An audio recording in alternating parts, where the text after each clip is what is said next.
Cinema संपल्यानंतर असं काहीतरी होईल ना ह्याची कल्पनाच नव्हती. आपण छान दिसायला पाहिजे. आपण इंडियाला रिप्रेझेंट करणार आहोत. तू कबड्डी खेळायचीस आणि आता ही कान्सची झेप, म्हणजे किती टोकाचा, वेगळ्या टोकाचा प्रवास आहे. मी आज या ठिकाणी पोहोचले. मला वाटतं की फक्त ना तुमचा प्रामाणिक प्रयत्न. माझी आई आता 86ची होती आणि ते आता माझं बाळ झालं होतं. मी आता तिला नेहमी सांगायची, आई म्हटलं आपल्या विमानान फिराक जाऊचा, विमानान लक्षात ठेव, विमानान फिराक जाऊचा. आई मी गेलं यार, एकटा गेलंय मी, एवढं लांबचं प्रवास. आणि हां म्हणजे मध्ये मध्ये असं अडखळलंय, पण मी गेलंय 13-14 दिवस थोडे रवलंय आणि आज इलंय. आणि काही ना काही कारणाने ती साडी ना आईला नेसवणं राहून जात होतं. म्हणजे ती साडी गावावरून मुंबईला, मुंबईहून पुन्हा गावी, अशा 4-5 फेऱ्या झाल्या. त्या दिवशी मी ठरवलं की चल आईला नाही नेता आलं ना, तर ह्या साडीची घडी मी तिथे जाऊन. की आत्ताची बकेट लिस्ट काय, अपकमिंगमध्ये पाईपलाईन मधले प्रोजेक्ट कोणते, आम्हाला छायाताई कोणत्या भूमिकेतून आता भेटायला येणार आहे? हाय हॅलो नमस्कार, मी जयती एबीपी माझातमध्ये तुमचं स्वागत करते. सध्या सगळीकडे एकच चर्चा आहे, ती म्हणजे मालवणी चेडू छाया कदमची. तू उठलीस काय, तुझ्या ती नाकातली नथ आणि तुझ्या डोळ्यातले ते अश्रू, सगळे ती चर्चा होती. आणि अजूनही म्हणजे लोकांचं कौतुक आहे. मराठी म्हणजे खास आमच्या सगळ्या मराठी माणसासाठी हा कौतुकाचा क्षण आहे. म्हणजे आम्ही सगळं ते जगलोय तुला बघून. तर तुला ते कसं वाटलं जेव्हा म्हणजे तू नाचलीस किंवा काय, त्या सगळ्या मुमेंट तुझ्यासाठी कशा होत्या? खूपच भारावून टाकणाऱ्या होत्या अगं. म्हणजे सिनेमाचा प्रीमियर आहे, तो आपल्याला अटेंड करायचा आहे. सिनेमाचा प्रीमियर आहे, तो अटेंड करायचा आहे हे तर माहीतच होतं. पण सिनेमा संपल्यानंतर असं काहीतरी होईल ना ह्याची कल्पनाच नव्हती. सो ते जे होतं 8 म्हणजे आता नंतर आम्ही वाचलं न्यूजमध्ये की 8 मिनिटाचं, हां, ते सगळं खरंच म्हणजे भारावून टाकणार होतं. मी म्हटलं ना की हा अनुभव प्रत्येक कलाकाराला जर मला देता आला ना खरं खूपच भारी वाटतं. खूपच म्हणजे त्या टाळ्या थांबतच नव्हत्या. आणि मग अगदी सुरुवात जेव्हापासून केली होती ना, तेव्हापासूनचा तो काळ असा डोळ्यासमोरून गेला की बस यासाठीच तर सगळा अट्टाहास होता. कान्समध्ये जायचं हे माहिती होतं, तर त्यासाठी काय विशेष तयारी केली होतीस? हा, आता तिथे जाण्यासाठी ऑलरेडी फिल्म सिलेक्ट झाली आहे. मग तिथे जाण्यासाठीची तयारी जे आतापर्यंत ऐकत आलोय की कान फिल्म फेस्टिवल म्हणजे फॅशन की दुनिया आणि ते तुमचे लुक असावे लागतात. म्हणजे माझ्या डोक्यात तर अजूनपर्यंत तेच होतं की ते मोठमोठे गाऊन आणि मग हिल आणि मग ते असं चालत जायचं वगैरे. तर हां, मग ती थोडीशी त्यांचे काही प्रोटोकॉल असतात प्रत्येक गोष्टीत. म्हणजे हे एवढे लूक असायला पाहिजे, एक स्क्रीनिंग, मग ह्याव-त्याव. तर थोडी त्याची तयारी केली होती. की आपण छान दिसायला पाहिजे. आपण इंडियाला रिप्रेझेंट करणार आहोत. माझ्या जवळच्या लोकांनी मला पुन्हा माझ्या डोक्यात हे भरलं होतं, दरवेळी जे तू काही ठरलेलं असतं, तुझी कॉटनची साडी आणि हे ते नाही, तर तू असं छान तयार झाली पाहिजेस. तर मी त्या सगळ्यांचा मान राखला आणि जे काही तुम्ही बघितलंत, अशी छान स्वतःची तयारी करून गेले. जो ड्रेस आहे एकंदर, त्याची खूप चर्चा झाली आणि म्हणजे तो एक आयडियल, म्हणजे अगदी ते छान साडी पण आहे, ब्लेझर पण आहे, हे कॉम्बिनेशन जे आहे, ही आयडिया कोणाची होती? खरं तर ना मी याच्यासाठी खास एक स्टायलिस्ट अपॉइंट केली होती, नेहा चौधरी. तर तिला पहिल्याच मीटिंगमध्ये थोडी मी कल्पना दिली होती की मला छान पण दिसायचंय, मी त्याच्यात कम्फर्टेबल पण असायला पाहिजे आणि काहीतरी हटके पाहिजे, असं जरा असं सांगितलं होतं. तर एकूणच जी काही मी दिसले ना, ती त्या मुलीची कमाल आहे, नेहाची. म्हणजे जेव्हा आम्ही पहिल्या ट्रायलला गेलो तेव्हाच मी इतकी खुश झाले होते की ओहो वाव, म्हणजे जे काही आहे ते सगळं तिची कला. छायाताई वडील गिरणी कामगार होते, तू कबड्डी खेळायचीस आणि आता ही कान्सची झेप, म्हणजे किती टोकाचा, वेगळ्या टोकाचा प्रवास आहे. तर थोडक्यात काय सांगशील या प्रवासाबद्दल आणि आता कसं वाटतं या स्टेजला?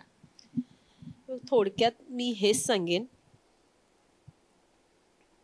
तुम्ही जर ठरवलं ना तर कोणतीही गोष्ट शक्य आहे. जर मी आज या ठिकाणी पोहोचले आहे, तर मला वाटतं की फक्त फक्त ना तुमचा प्रामाणिक प्रयत्न अं, फक्त महत्वाचं आहे बस. मग तुम्हाला कुणीच नाही अडवू शकत. मी ऐकलंय की म्हणजे कान्स फेस्टिवल तर होता, पण त्यावेळेला रात्रीचं जे फोटोशूट आणि तो किस्सा ऐकायला मला आवडेल. हा, तो किस्सा म्हणजे अगं एक दिवशी असंच माझं तिथे रात्री फोटोशूट ठरलं होतं. स्टेफनी म्हणून तिथली एक फोटोग्राफर आहे. तर तिने सांगितलं तिला लेट नाईट फोटोशूट करायला खूप आवडतं. तर मग त्या दिवशी आमचं ठरलं आणि मग मी साधारण तिला 10 वाजता वगैरे फोन केला मी फ्री झाल्यावर की हम लोग अभी फोटोशूट करते. तर मग ती बोलली की हां, म्हणजे हे सगळं इंग्लिशमध्ये होतं संभाषण. म्हणजे हे तुम्ही कुठल्याही भाषेत बोला. मी मराठी किंवा हिंदीतच बोलणार.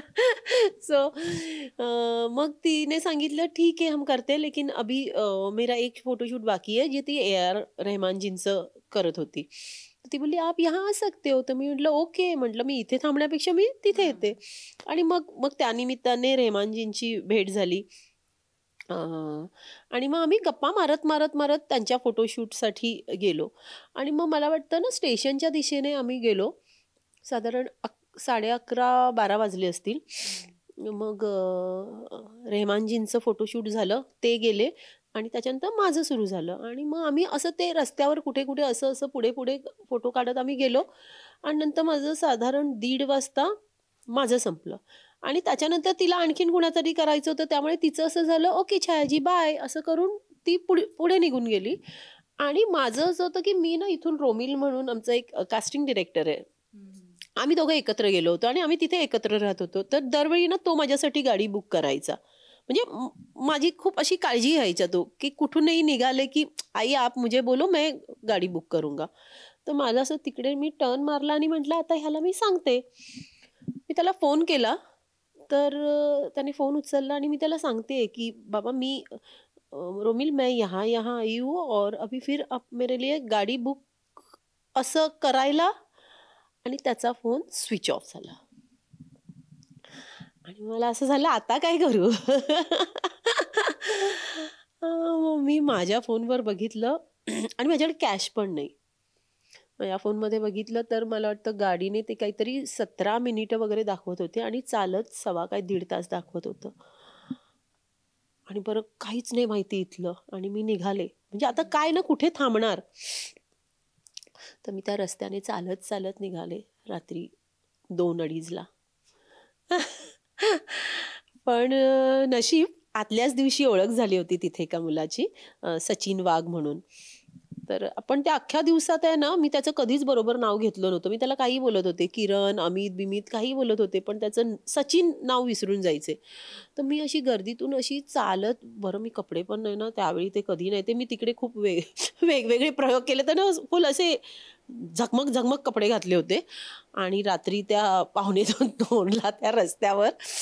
आणि मी अशी चालत निघाले आणि माहिती नाही मला अचानक आहे ना असा ओळखीचा चेहरा दिसला, जो आदल्या दिवशी मला तिथे भेटला होता. मी त्याला म्हटलं सचिन. आणि त्याने वळून बघितलं. आणि मग तो बोला अरे तुम्ही इथे काय करताय. तर मी म्हटलं अरे असं असं झालं. आणि मग त्याने तर डोक्यावरच हात मारला, काय मॅम तुम्ही. मी म्हटलं आता बाबा हे असं झालं. पण मग त्याने मला तिथे घरी सोडलं वगैरे. तो किस्सा कमाल होता. नागराज अण्णा जे आहेत, म्हणजे सैराट आहे, झुंड आहे, म्हणजे सगळ्याच मूवी, तर इथपर्यंत पोहोचण्यामध्ये म्हणजे आम्हाला माहिती आहे की नागराज अण्णा आणि छायाताईचं काय बॉन्ड आहे ते. तर नागराज अण्णाला आत्ता किती म्हणजे काय भूमिका कितपत आयुष्यात महत्त्व, म्हणजे प्रत्येक मित्र आपल्यासाठी महत्त्वाचा असतो, पण नागराज अण्णाचं असणं तुझ्या आयुष्यात हे किती महत्त्वाचं वाटतं आता सध्या. अगं खूपच. म्हणजे ना आम्ही एका सिनेमाच्या निमित्ताने भेटलो. मग मैत्री झाली. आणि ना आता एक असतं ना कुटुंब, तर तसं आमचं एक कुटुंब झालंय सगळ्यांचं. म्हणजे नागराज, गार्गी आणि माझं कुटुंब खूप हे मोठं आहे. म्हणजे त्याच्यात मग प्रियांका आहे, मिथून, पूजा, मग आता त्या सगळ्यांची मुलं झाली आहेत. तर ते असं म्हणून आमचं एक कुटुंब आहे आणि तो आमचा कुटुंब प्रमुख आहे. पण तुला सगळ्यात आवडलेली कॉमेंट म्हण किंवा कौतुक म्हण ते कोणते? कमेंटपेक्षा ना मला हे आवडतंय की मला तिथे असल्यापासूनच माझ्या कानावर येतंय की म्हणजे इथे लोक म्हणजे मी कान फेस्टिवल अटेंड करणं आणि मग तिथे सिनेमाला पुरस्कार मिळणं, इथे माझ्या संपर्कातले लोक सेलिब्रेट करतायत. एकमेकांना पार्ट्या देत आहेत आणि प्रत्येकाचं मला असं म्हणणं आहे ना की असं वाटतंय की आम्ही कानला गेलोय. तर ते आहे ना, ते माझ्यासाठी खूप महत्वाचं आहे. आता येताना पण माझ्या मित्राचा फोन आला, समीर खांडेकर. तर त्याचा फोन आला आणि तो सांगत होता की आईचा आणि कान फिल्म फेस्टिवलचा काही संबंध नाही, पण माझी आई पुन्हा पुन्हा तुझा आहे ना नथ घातलेला तो व्हिडिओ बघते आणि तिच्या डोळ्यात पाणी येतंय. तर हे एवढं म्हणजे पर्सनल लेवलला लोक म्हणजे माझ्यासाठी खुश होत आहेत ना, ह्याच्यात मी म्हणजे खूप भारी वाटतं मला. कितीही मोठे झालो किंवा आईची जी जागा आहे ती कोणीच घेऊ शकत नाही, पण आत्ता जर आई असते छायाताईची तर तू काय सांगितलं असतं आईला? म्हणजे जसं की आपण सांगतो आई मला 10वीला आत्ता एवढे टक्के मिळाले, 12वीला, तर आत्ता या मुमेंटला तू काय सांगितलं असतं? जसं मी अजूनही ना स्वतःला पुन्हा पुन्हा सांगते की मी अजूनपर्यंत ना एकटीने एवढा प्रवास केला नव्हता. सो मी आईला सांगितलं असतं, आई मी गेलोय यार, एकटा गेलोय मी, एवढं लांबचा प्रवास. आणि हां म्हणजे मध्ये मध्ये असं अडखळलंय, पण मी गेलोय, 13-14 दिवस थोडे रवलंय आणि आज इलंय. भारी वाटतं. तुझी साडी घेऊन गेलंय, तुझी नथ घेऊन गेलंय, तुझ्या इतकं सुंदर नाही दिसलंय, पण बस तुझ्या आणि माझ्या दोघांच्या डोळ्यांनी पूर्ण फिरलंय थोडे. ताई, मी तुला एक फोटो दाखवणार आहे, मला फक्त त्याची एक स्टोरी सांगशील, जो सध्या सगळीकडे, म्हणजे तू एवढं काही घाबरू नको, सगळीकडे सध्या तो म्हणजे मला पर्सनली खूप आवडलेला फोटो आहे. येस, याची स्टोरी आहे ना, म्हणजे आईसाठी ना मी असं जे काही एका मुलीने आईसाठी करायला पाहिजे किंवा मग एका आईने आपल्या बाळासाठी, म्हणलं ना माझी आई आता 86ची होती आणि ते आता माझं बाळ झालं होतं, तर आणि मी तिची आई झाले होते, तर मी माझ्याकडून असं सगळं तिच्यासाठी करण्याचा प्रयत्न केला. फक्त तिला ना विमानाने फिरवायचं राहून गेलं होतं. तर मी आता तिला नेहमी सांगायचे, आई म्हटलं आपला विमानानं फिराक जाऊचा, विमानानं लक्षात ठेव, विमानानं फिराक जाऊचा.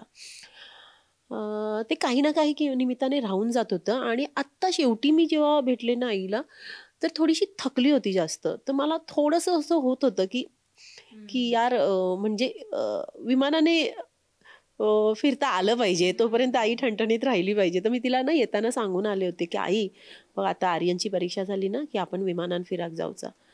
पण ते नाही झालं. ऑगस्टमध्ये माझी आई गेली. पण मला ते ना राहून जायचं. मी प्रत्येकाला बोलायचे, यार शट यार, आईला विमानाने नाही फिरवता आलं. म्हणजे मी जग फिरून आले तरी आता ती गोष्ट माझ्या वाट्याला नाही येणार आहे. आणि मग आता जेव्हा हे कानचं आलं कानावर, तेव्हा मग ना मला असं झालं की ही जी साडी आहे ती माझ्या मैत्रिणीने घेतली होती माझ्या आईसाठी. आणि काही ना काही कारणाने ती साडी ना आईला नेसवणं राहून जात होतं.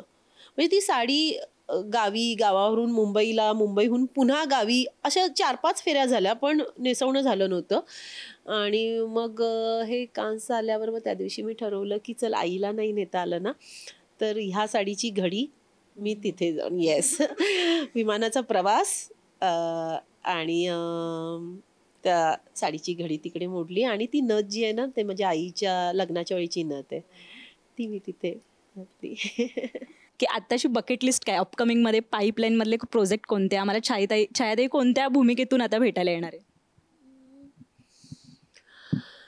असं काही ठरवलं नाहीये, फक्त माझं एवढंच आहे की नेहमीच काहीतरी वेगवेगळं करण्याचा प्रयत्न करत राहीन. आणि जी मला फॉलो करणारे किंवा काही मुलं आहेत ज्यांना खूप अजून असे आहेत की अरे हे करायचं की ते करायचं, तर मला फक्त असं करायचं आहे ना की त्यांचा मार्ग थोडा सोपा होईल. नाही तर असं खूप असतं ना की अरे अजूनही काही घडत नाहीये, किंवा मग अरे त्यांचं बघ ना किती पटापट घडतंय. तर मला असं सांगत, तुम्ही तुमच्या मार्गाने प्रामाणिकपणे प्रयत्न करत राहा, की थोडा उशिरा का होईना, पण येतं आपल्या वाट्याला सगळं. ताई, कान्समध्ये सगळ्या म्हणजे मराठी माणसाची मान उंचवणाऱ्या छायाताईला माझाचा सलाम आहे. Thank you so much. Thank you. ABP माझा, उघडा डोळे बघा नीट.